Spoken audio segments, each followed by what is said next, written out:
calculations. Hata insurance hakuna. Mambo ya medical cover hakuna. Prosa ukimuuliza kwamba amelipa gratuity. Mtu akikaa miaka 5 si ndio? Yeah. Hawalipi hata service. Wanafanya biashara kilocal. Hawataki mambo ya professionalism. So tumesema lazima haya maswali tutamulika. Na pia tunataka tutoe list pia ya blacklisting. Wale wote ambao wamepatiwa mambo ya private security provision employers na wafanye kulingana na sheria minimum requirements. Waacha ile ya fadhulu. Tunasema minimum wage guidelines. Since independent hawaja implement. Lakini wanakimbia kuchukua biashara ya wale ambao wanalipa vizuri kulingana na minimum wage. Alafu watu wanaenda nyumbani. Kuna haja gani Supreme Court kulipa askari shilingi 8,000 na muende mfanye reference huko? Kampuni gani iko Supreme Court? Kuna haja gani hii NSSF mahali mheshimiwa CS anakaa ofisi yake inalipa contractor shilingi 8,000? Askari anabeba pesa ngapi? 5,000 6,000. Na hiyo ni ministry ya nini? Hii mambo imeshinda hata CS wa labor. Hii mambo imeshinda hata kotini. Tumeenda kotini kwa orders hatuwezi kuwa implemented. Na tuko na reference. So mwenye ataweza hawa ni fadhulu. Hakuna njia nyingine because amepewa instruments. Kama mtu hawezi comply, atoka aenda alime shamba Kitale, aenda apande maviazi, the cards. We are also worker. Are we in employment? Ama people are doing experiment on the private sector industry. Na tukitimandi haki yetu, hatusemi ya kwamba tuna support government. But we are saying we are also a worker in this sector. We must have fair terms and conditions of engagement, just like other employees. We are not also second-hand Kenyans. Yes. And the only savior is the regulator. Tumejaribu kule memos tumeandika kutosha. You can imagine even the prime minister, former prime minister. Ilikuwa 2012. Yes. Nilicomplain kuhusu mambo ya nini? Hii ambayo tunaongelea sasa hii. Wanadanganya sisi baada ya election tunawapatia nini? Kura. Wakienda wameenda hivyo kabisa. Si nao tunabaki tunasurvive. Tunastarve kwa assignment. Askari akienda kadedi kama huyu akipata mimba, it is a crime. Kwa hii process na hii kesi na hii pisia anapatiwa termination. So employers wanafanya mambo ya kuangalia hawa na dada. Wanzi uko tu umepatikana ya kwamba uko na mimba, wewe uko nyumba. Is that fair? No. So somebody who is saying that we extend the implementation anamaanisha anataka kuua sisi sote. Hakuna njia nyingine. Is intended to regulate who? The three parties. First, they regulate the client who wants the service. Two, they regulate who? The contractor. Then number last, the card. So it's upon Fazul's office to give the circle to the clients, to tell them things have changed. If in order for you to enjoy the service of a card, this is what you are supposed to do, to pay the rents. That's not their job. We are in service industry. When this is in a property now. No. They're not their property. They hire us for service. And it must be professional. So anybody who is against reform, that is an enemy of Kenya, an enemy of the cards, and an enemy of the public. Yes. Yeah. Thank you, Katibu. Any question?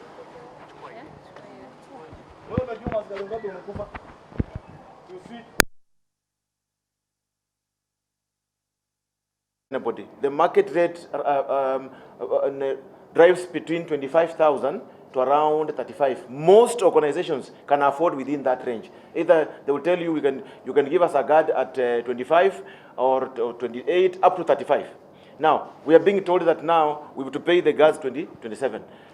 We have no problem with that, but the question is this: we what you call the costs that affect a guard. One, this guard is going to work and he must have a reliever. So who pays for the reliever? In the employer. This guard will go on leave, and the same employer has to pay for that leave. This guard is supposed to have a uniform. This guard is supposed to. There are things that actually go along. So you'll find the cost of one guard. If you are paying 27,000, at the end of the day, you have to ask the client to pay you 50,000. So what we are saying is that is the economy able to pay 50,000? That school where you land in Ushago, Is it able to pay 50,000? That church that is just somewhere, are they able to pay 50,000? There are organizations that cannot be able to pay that money. That is the truth that is on the ground. We have no problem in paying 27,000. We can pay even 35. We want to pay guys good money. But the question is, can the economy afford? Are the end users, can be the people to afford? The answer is no. And that's why we are saying the public participation was not actually done adequately. Kenya Bankers Association was not involved. Kenya Private Sectors Alliance was not involved. National Chambers of Commerce was not involved. These are the key players, the end users of security. So when you say that this must be implemented, the question is the common mwananchi able to afford security? The answer is no. And the same constitution says security is a mandatory responsibility of the government to the mwananchi. And maybe the very last for me, what is your proposal? The regulation is setting it at 27K. What is your proposal? Is representative of the private security officers that tirelessly conduct their daily duties, rain or shine, across this country. It is representative of the national face of security within this country. It also represents the organizations that are faithfully committed to ensuring that salaries are paid for these over 500,000 private security officers every single month. Even if clients fail to pay, the security companies do pay and must pay and will pay. We are happy with the regulations being implemented in a staggered fashion, given the correct time to allow for mitigation of any impact to the Kenyan economy and to the Wanjiku out there. In order for this to be brought out clearly by the associations, we have done an impact analysis, and we are the security professionals within Kenya that are able to give the correct view. If we hastily implement these regulations, the following impact is likely to occur. We are likely to begin to experience from the private security sector unnecessary regular mass strike action from security workers as enforcement of gazetted regulations are unable to be implemented, leaving the national economy exposed. It could lead to unemployment of thousands of private security workers as companies fail to comply and are delicensed, deregistered, and end up laying off others as they automate services. Also, this would lead to a potential loss of public confidence in national security structure in Kenya as a whole. We would anticipate, if we try to hastily implement regulations without a due process, that there would be a spike in crime and violence as homes and businesses are left exposed to skilled, unemployed individuals with multiple dependents who become desperate. There is also exposure countrywide in Kenya to terror attacks as the very first line of defense, detection, and deterrence is weakened. Private security officers in every single security incident that we have had related to terrorism in this country have been the first impacted, and they do provide the first line of detection, the first line of deterrence, and the first line of defense. It also could lead to a vulnerability to radicalization and violent extremism of affected security workers. If they lose their jobs, they're open to be radicalized. It also could lead to the creation of a very unsecured and unstable national environment in the build-up to the 2022 general elections in Kenya. Changes implemented in haste in 2020 will take very many years to roll back or to be reversed if they are found to be unworkable. It's easier to fire than to hire. Creation of private armies through drug and corruption cartels, buying armed security services from the private sector in bulk, could be a nightmare scenario for this country. A good case example is Mexico, where the cartels have run amok because they have money and they're able to purchase the services of private security providers who then protect illegal activities. It could lead to the creation of corruption networks in private security as various players actively seek and find ways and shortcuts to comply. It also is raising a lot of uncertainty and anxiety which have been driven into a very hitherto stable and peaceful private security sector.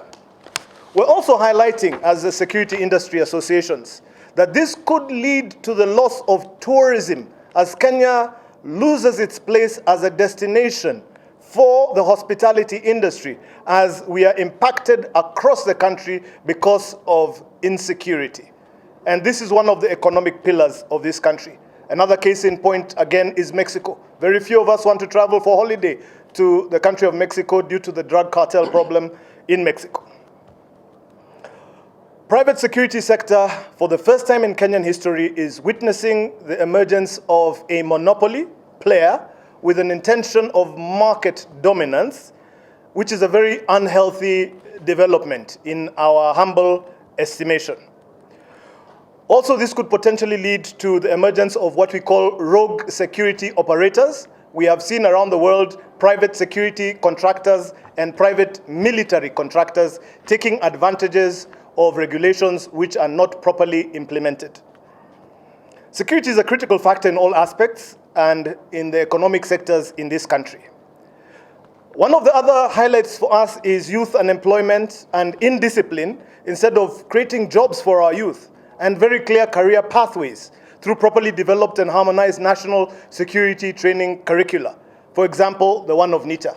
Ladies and gentlemen, the matters before us are grave. As the security industry associations, we have chosen to highlight these matters in order for us to find a way forward. We'd like to implement regulations, but implementation through standards that make sense to the common wananchi, that is not going to affect Wanjiku negatively, that is not going to affect the security worker, that is going to allow for the stability of the nation, and that will allow us, as always, to continually defend and protect not only our citizens, our visitors, but also the borders of our nation. Thank you very much.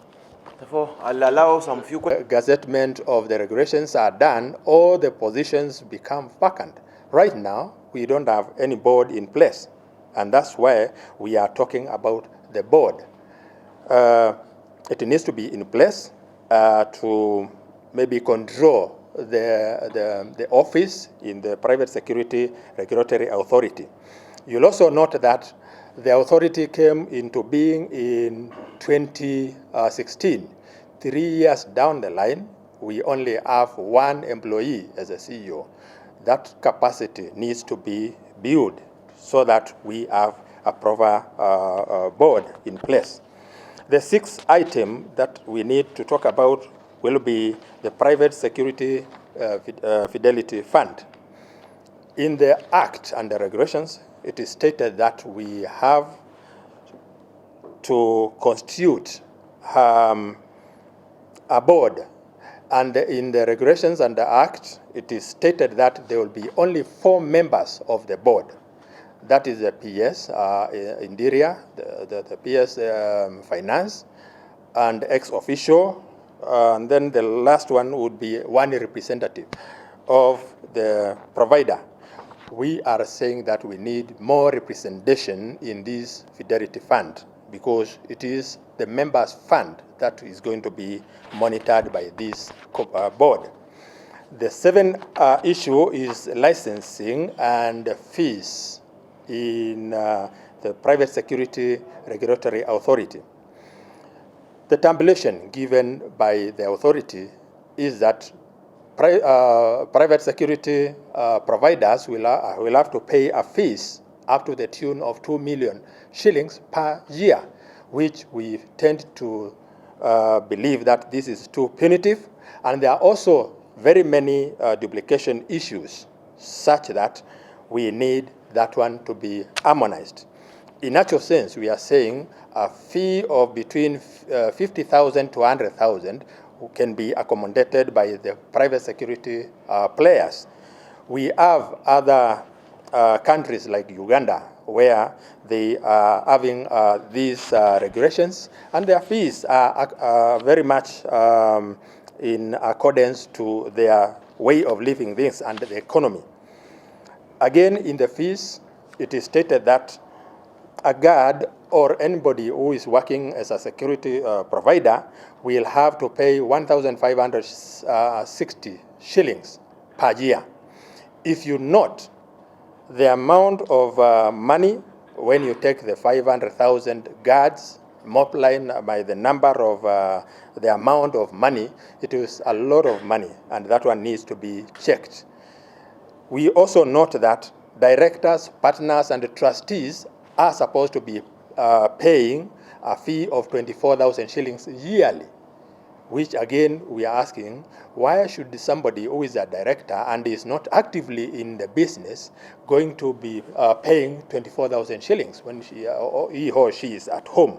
It is important to know that let the people who are actively in the business pay the amount. And also, the amount should also be reduced from 500 to 5,000 shillings to be in line with other institutions. The last point that I'm talking about is arming of private security guards. Section 53A and B of the Act prohibits the use of firearms in the course of business. It actually states that no private security provider will make use of firearms in the course of their business, full stop. So when we talk about firearms, this clause needs to be amended in order for us to talk about arming. And when you talk about arming of private security guards, we are talking about vetting of the guards, recruitment, training, which I've just explained there, employment, and arming of the guards. It is also important to know that we need to talk about the armory. Where are we going to keep the arms? Is it in the police stations? Is it in these private security farms and the armory? The last one would be the issue of procurement of the firearms. Government needs to come up with a solution, whether to procure or lease. If you look at some countries like Uganda, people lease these firearms. And then there is an issue of the storage. In a nutshell, we are saying that the 6 months cannot accommodate all these 8 issues. We need to come up with a solution where we are saying the immediate things that are supposed to be done, and then other things can be done progressively. The issue of salaries, let me expound this and say that we need to have categorization of our guards into category A, B, C, and D. In that, in one category, there is going to be progressive uplifting of the guards, let me call it that way, such that if somebody undergoes a training when he's job grade D, he can go another employment training and then be uplifted to C, then another training to D, to B, and then another one to A. That way, we are going to make sure that our authority works within the law, and everybody is also going to be accommodated. Lastly, let me just say that we are supporting the government. It's only that this